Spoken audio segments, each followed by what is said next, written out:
Son Goku, a Saiyan from Earth whose goal is to become the strongest mortal in the universe. Goku's strength has increased drastically over time, surpassing characters like Frieza, who had enough power to blow up Namek that was seen from a galactic range. The embodiment of perfection, Cell, who's been stated multiple times to have infinite and bottomless strength. The Grim Reaper of Justice, Gotenks, who can scream out of dimensions and warp reality simply by existing. And the personification of evil itself, Majin Buu. Buu possesses enough power to collapse the universe with alternate dimensions and even threaten the Grand Kai world, which is a universal-sized planet full of mass. Destroying this can be calced to octillions of times universal. And now Son Goku is entering into the realm of the gods and far beyond them. At the beginning of Dragon Ball Super, Goku is the strongest fighter on Earth, concluding the defeat of the personification of evil, Majin Buu. Goku continues to train, but unknowing to him, an even greater power has awoken after 39 years. Beerus, the god of destruction, is traveling throughout the universe, destroying everything in sight. But then he remembers. 39 years ago, Beerus was told by the Oracle Fish that a being will arise that will become his rival, a Saiyan enveloped in divine energy. A Super Saiyan God. Beerus learns of the existence of the strongest Saiyan and travels to confront Son Goku. Goku also learns of the existence of Beerus the Destroyer, and this gets his Saiyan blood pumping to test his power against the god. Goku and the Destroyer are now face to face, and Goku challenges Beerus using the pinnacle of Saiyan power, the Saiyan equal to heaven, Super Saiyan 3, as in this form, Goku's able to shake the entire afterlife by transforming alone. Beerus accepts this challenge, and what happens next nobody saw coming, as Beerus was able to defeat Super Saiyan 3 Goku in only 3 blows, with Goku himself stating that not even fusion would be enough to overcome the Destroyer's strength, meaning even a hypothetical Super Saiyan 3 Vegito would fall to the Destroyer. Goku decides the only way to win is to find this Super Saiyan God. The Z Fighters ask the most knowledgeable being on the planet, gathering all 7 Dragon Balls and calling forth Shenron. Shenron explains that the Super Saiyan God existed long ago and that a ritual was required for him to obtain his power. 5 pure-hearted Saiyans must infuse their light into a 6th. The Z Fighters have just enough Saiyans on Earth, including Pan, and they infuse their power into the hope of the universe. And from this light, the Super Saiyan God was born once again. Goku has now stepped into a whole nother world, and now Beerus and Goku can have their battle of the strongest, the battle for the universe, the battle of gods. Goku and Beerus fight, and Goku is unlocking more and more of his power as he's understanding this new pool of energy. Their fight goes higher and higher, and Goku is now fighting at 100%, and the clashes between the gods is the end of us all. Goku and Beerus clash fists, and the shockwaves from their punches were tearing apart the fabric of the universe, and no, not just the living universe, but the entirety of Universe 7. It was stated by Old Kai, who resides in the Kaioshin realm that exists outside of the entire macrocosm, that everything would be destroyed if they clash a few more times. The Universe 7 macrocosm is a collection of 7 different space-times, with each one having their own dimensions. Every realm in the Dragon Ball universe is stated to be infinite in size, and the afterlife in particular is stated to be a transcendental realm above the mortal universe, and was even stated to be beyond the concepts of space and time multiple times. Goku and Beerus were going to destroy all of this into absolute nothingness just by clashing fists.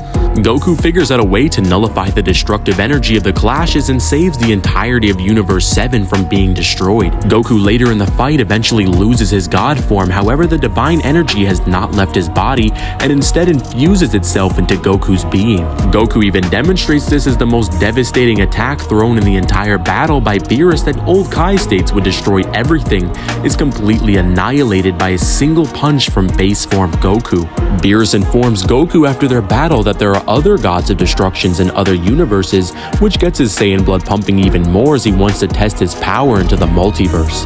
Goku ends up training with Whis, the attendant and teacher of Beerus the Destroyer, and obtains a new transformation that he shows off against Golden Frieza. This new power is explained to be a Super Saiyan God tapping into the power of a Super Saiyan. The mix of the fiery red aura of a god and the blinding light of a Super Saiyan produces a new color, Super Saiyan Blue. Goku ends up fighting against these new universe's best fighters, and interestingly enough, it's against the 6th. Universe 6 is stated to be almost identical to the 7th, with the gods of destruction of both 6 and 7 actually being brothers, with Beerus and Champa fighting actually stating that they could destroy both 6 and the 7th universe. The Universe 6 assassin Hid, who has an interesting ability as he can skip time and jump 0.2 of a second into the future, basically arriving before he left. However, Goku is able to predict where he would move into the future and lands multiple blows on someone who's literally in the future.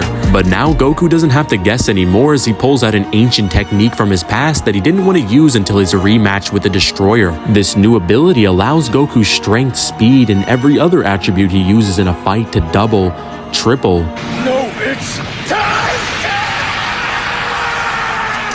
Goku uses Kaioken times 10, a technique that amplifies all of Goku's stats tenfold, and it's so powerful that it's able to snatch characters moving into the future and bring them back to the present. Goku gets hundreds of times stronger and is able to utilize Kaioken times 20 against characters like Fused Zamasu and even Infinite Zamasu, a god who infused himself with the entirety of Trunks' timeline, past, present, and future. Goku actually states he could have beaten Infinite Zamasu if he had just one more Senzu Bean.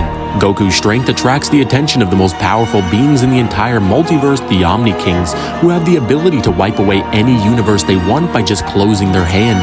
Goku convinces them to let him fight everyone. Months later, Universe 7 arrives at the Tournament of Power, where 12 universes collect 10 fighters to defend their universe for survival, as the universes that are knocked out will be erased without a second thought. The strongest fighter in the Tournament of Power isn't Son Goku, it's a fighter from the 11th. Jiren the Grey, a mortal who surpassed his own god of destruction, and has multiple statements and guides that say he surpassed all of them. With Jiren just releasing his power within the infinite void confirms the suspicions of everyone, with the Supreme Kai stating that he's on a whole nother level than anyone we've seen before, which would include the Divine Timeline Infinite Zamasu and possibly even Super Saiyan Blue Vegito, the same one who has statements of being stronger than Beerus. Goku tests his own strength against Jiren, but to no avail, as he's able to block Super Saiyan God's punches with just a single finger, with these punches being millions of times stronger than the ones he threw at Beerus in the Battle of God's Arc. As Goku possesses that universe-crushing power in his base form and is able to put the Super Saiyan God transformation on top of that. Jiren only moves when Goku uses Super Saiyan Blue, but Jiren is still holding back, as even Kaioken times 20 isn't enough to make him serious. Goku uses all the energy of the Universe 7 fighters, combining it into a Universe 7 Spirit Bomb. Even with Goku's trump card, Jiren is still able to push it back with just a glare. Goku falls into his own attack, and his will not to die allows him to tap into something interesting. Arising from the ashes of the Spirit Bomb is a mortal who tapped into the power that not even the gods can reach. Migata no Gokui, autonomous Ultra Instinct. Ultra Instinct Goku, simply by existing, is able to shake the entirety of the infinite world of Void, with this void actually having space and time, contrary to common belief. Ultra Instinct is a technique that Whis hinted at in Goku and Vegeta's training, stating that both of them take too much time to think and rather their body should just move and react on its own. And if they're able to master this, they'll be able to avoid any danger no matter how severe. Goku is now in uncharted territory. Goku has closed the gap in the seemingly unclosable gap in power with Jiren, and the battle is over once the heat leaves Goku's body. Goku gets even more powerful as the tournament progresses, with Goku's Kaioken times 20 being on par with Evolution Blue Vegeta, with Vegeta himself being able to defeat God of Destruction Toppo, and Toppo with a single Destruction Blast was able to manipulate the entirety of the world of Void. Goku is able to unlock Ultra Instinct yet again in his fight with the Universe 6 Saiyans, who used a Potara to become Kefla, as she states she's powerful enough to one-shot an entire universe. Goku, still learning the ins and outs of Ultra Instinct, is able to put her on a t-shirt, and probably the best finisher in all of anime history. Goku unlocks Ultra Instinct for the final time and is now face-to-face with Jiren the Grey. Once again, when that silver glow leaves his eyes, the battle will be over. As Goku fights, his Ultra Instinct is progressing, getting sharper, hitting harder, dodging swifter, and it's progressing so much that Goku even closes his eyes, so that the only thing he feels is instinct.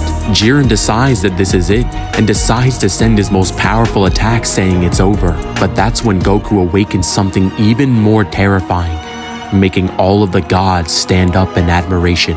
As Goku is enveloped in a divine angelic glow, he flicks away Jiren's attack and sends him flying before he even knew what happened. Standing atop this stage is complete in all its majesty, the mortal above gods, mastered Ultra Instinct Goku. In this state of mastery, Goku is able to completely body Jiren to the point where none of his attacks have any effect on him. But Jiren isn't done either, as he breaks through his limits as well, and Goku and Jiren have the ultimate battle for the fates of both of their universes, for the fates of all of them.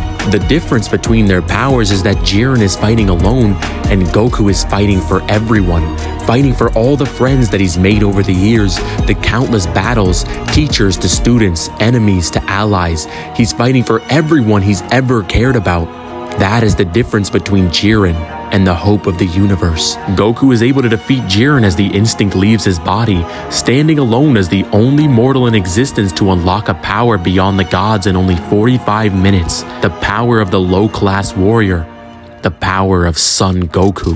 In the end, Goku has come a long way since his battle with the god of destruction, and now possesses power to wipe away universes in his base form alone. But instead, he decides to protect, to defend the weak, because he's the hope of the universe, the answer to all living things that cry out for peace. He is the protector of the innocent, the light in the darkness. He is truth. Son Goku, ally to good, nightmare to you.